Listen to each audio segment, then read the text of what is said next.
You've seen him defeat one boxer after another inside the ring, but you haven't heard the story of how he knocked down his old self. Bagong Manny Pacquiao, maraming pagbabago sa buhay. Pagsusugal, like yung pag-iinom, like yung mga pambababae. Binago ng Panginoon na dumating yung panahon na talagang ayaw ko nang gawin yung mga bagay na yun. Tinanggap ko na si Jesucristo sa katawan ko. Without Christ, I am... Dito po tayo ngayon upang mag-i-interview si Kuya Mel para sa ating team na Be Like Money, Be a Bible Ambassador.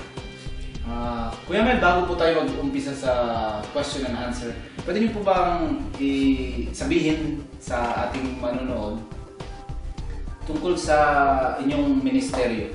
Kahit brief lang po. Opo. About you and your ministry. I've been in the ministry for quite some time. And I'm praising God dahil sa aking ministry, kasama ko po yung asawa ko. And that's the reason why we are so active dito po sa Married for Life. Kung saan yung aming ginaguide yung mga couples who might be happy if they look at them, but deep inside they're hurting. And I'd like to tell you na pagkatapos sila mag-training nito, yung objective namin ay so far na-achieve, nagiging maayos sa kanilang pagsasama. So that's basically our ministry. Kung tutuusin, parang part-time lang yun. Dahil alam mo naman kung saan kami din. Pero right now, our preoccupation is really that. Dahil alam po namin na pag maayos yung mga couples sa gawain, sa bahay, sa church, talagang na-avoid po yung mga problema. And it's not really progress. Growth of the church is more or less assured. So, regarding po sa inyong ministry, the name of your ministry and yung mga sectors nyo in general, anong yung growth po ng Loremi sector po? Oh, praise God. We have started in 2000 with only our family. But pinagpala po kami ng Lord dahil in 13 years time, we have grown substantially. We are now 26, 27 groups. Ano po yung ibig sabihin ng Loremi? Stands for Lord Reigns International Ministries Incorporated. So, kayo po ang pinaka-head na pastor sa buong Loremi? Sort of. Entire Loremi po ba or just Riyadh alone? Dito lang po. Going back po dun sa ating pag-uusapan about Manny Pacquiao, maybe you know about Manny, yung kanyang past. Ano po yung masasabi niyo tungkol sa pagkatao ni Manny Pacquiao? Well, talagang as a public figure sa boxer, hindi lingid naman sa atin talagang kung paano siya namuhay, diba? Marami siyang bisyo. Pero yung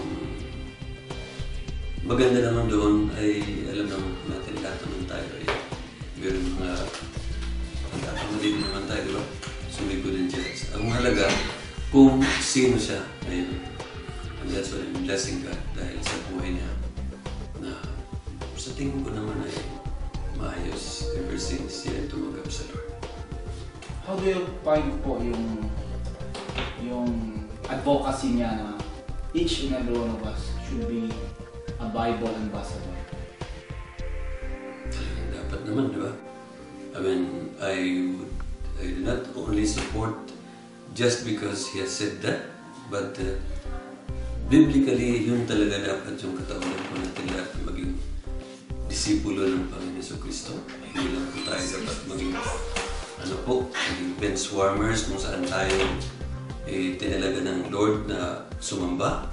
Dapat yung talagang goal natin ay maayos ang ating buhay, maging blessing po tayo sa ating kapwa at So magitan ng ating buhay, sila din po ay magkaroon ng desire na maging katulad natin. At yun ang advocacy ni Manny na gamitin ang kanyang buhay. Saan man siya pumunta, he always remembers to at least mention the name of Jesus. Going back po sa inyong ministry na hinawakan, paano niyo po i-relate yung inyong ministry sa advocacy ni Manny Pacquiao to be a Bible ambassador, read the Bible for yourself, study the Bible, meditate on it? Kasi yun po ang kanyang parating sinasabi sa kanyang mga interviews. In fact, wala namang pagkakaiba din. It's a real advocacy. At hindi po naging advocacy din po namin. That's what specifically we teach to everyone who comes to the ministry. Now, if there's anything that should preoccupy us, it's always reading the Word, right? Hearing the Word so that we grow in our faith. And one day, this boldness to preach the gospel should always be there. Let's say sa kwan po, sa ordinaryong mamamayan. Ano po masasabi niyo sa ordinaryong mamamayan na dapat magpursige sa pagbabasa ng Bible at maging Bible ambassador na ibahagi din ang salita sa Biblia sa ibang tao? Ano po yung masasabi niyo sa isang ordinaryong mamamayan? Amen. Manny Pacquiao or anybody as a Christian, dapat talaga yung advocacy po natin Diba? Na yung once you become a Christian, once you have become experienced how far God has blessed you, once you have that feeling that you really are saved, then you should always think that others should likewise experience the same as you do. So your advocacy is really to read the Word of God, think of things that would let you grow in knowledge of the Word, and the intention experiences as you grow in the Lord. Sabi po ni Manny Pacquiao dun sa isa sa mga interview niya na it's not about religion, it's about relationship. Paano niyo po i-explain sa ordinaryong nagsisimba, tapos uwi, tapos every week nagsisimba lang, ganun yung daily routine nila? Paano po nila In fact, tama ngayon yung approach ni Manny, dahil siyempre yung nasanay yung tao dun sa tawag na religion, diba? Ito yung religion ko, ito yung religion, even Catholics, diba? So, ganun po tayo dati, lahat naman tayo dahil sa Katoliko. So what I mean is, palagi tayo nakatouch dun sa ating pagiging Katoliko, right? Sa ating religion. But the fact is, during those times, meron bang nabago sa ating buhay? Wala. So only then when the message of the gospel was preached to us, when personal relationship with the Lord was emphasized, that we became too conscious about really having a relationship with God. Not like before when going to church was just enough. But when you start to develop a relationship with God, it's time, even the 24 hours should not be enough to bless the Lord. Yung sa statement niya rin po, kasi sinabi niya na the Bible is the manual of life to the world. So, bakit po nasabi kaya ni Manny Pacquiao na it's the manual of life, it's a passport to go to heaven, something like that? Ayun. In fact, kung tutusin nga natin, kung basahin nga ng mga law books, kung tutusin, nag-depend lang po sila doon. Part of it, most of it, doon lang po sa Old Testament scriptures, yung mga do's and don'ts, no? Diba? Nandun yung law. But anyway, the most important thing is being a manual of life. Sabihin, kung lahat lang po nakabase yung ating buhay doon sa Biblia, dahil alam po natin bilang Kristyano, that yung Biblia, hindi lang po yung libro katulad yung ating binabasa.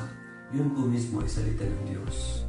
So Ibig sabihin, kung atin pong binabasa yan, that's good as God is talking to us.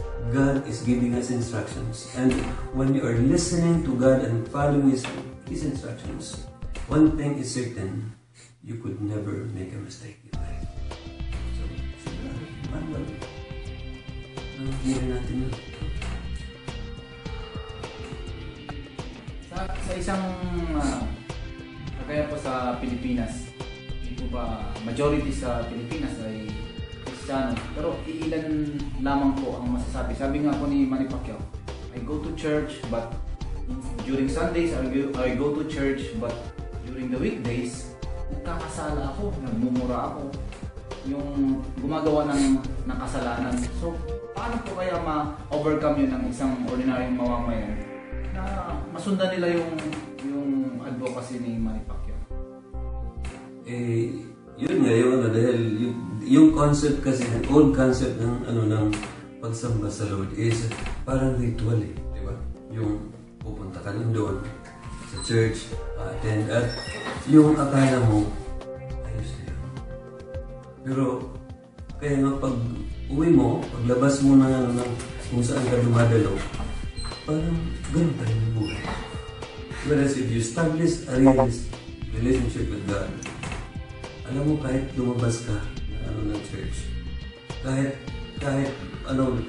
iisang beses ka lang dumadalo sa isang linggo, pero the rest of the days, alam mo, nakatuon ka palagi ng magpasalamat at magpuli sa Lord. Kaya kung ganun po yung pamumuhay mo, hindi ka rin magkakasala dahil yun po yung Lord nandito sa puso mo. And the Holy Spirit may indwelling siya sa'yo And sigurado ko, kung tunay ka ng born again Christian, hindi ka magkakasala dahil ayaw mo na masasaktan yung Diyos na mamamahay sa'yo.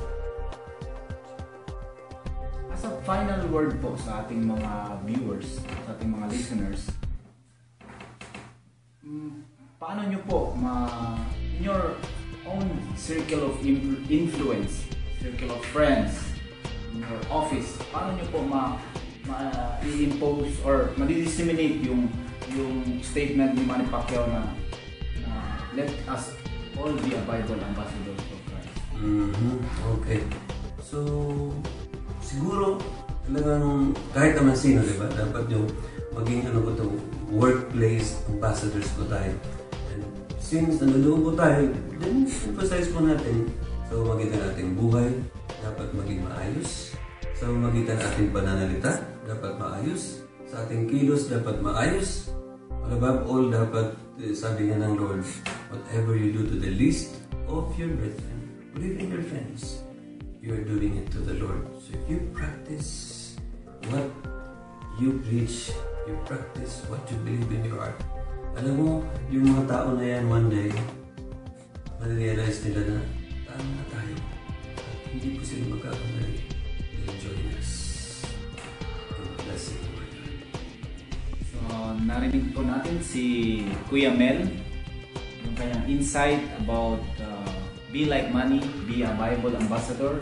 And as a final question po, how many years po kayo sa ministry? Matagal na po. Since 1993. 21 years. So, there it goes.